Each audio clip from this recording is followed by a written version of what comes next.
You would think it takes 2 minutes to swap the gas cap, and you'd be right, but the gas cap tether is almost impossible to detach on the Porsche Cayenne without destroying the plastic clip, because its plastic clip hides almost completely inside the hinge mechanism. In this video, we're going to replace the gas cap and show two methods. One is quick and dirty and sacrifices the gas cap tether plastic clip, and method 2 is more involved, but safely removes the tether without destroying its clip.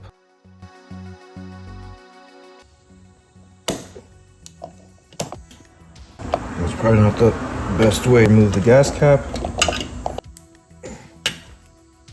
So I destroyed mine so you don't have to. There are little push pads. Gas cap. New one indeed also has clips from the sides.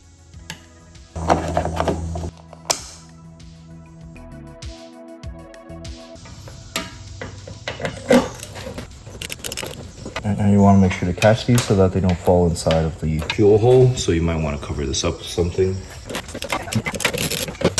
And we can remove the door.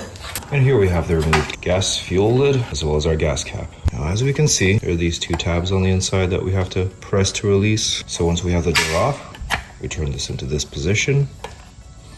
And as you can see, we can actually access these two tabs from here. So if you're really committed to removing your gas cap without breaking the plastic thing, you can always do this. And it comes right out. Use a flathead screwdriver to push on the tabs. With our left hand, pull it out. And that's how you do it if you're committed to removing your gas cap without destroying it. Or you can use the method shown earlier.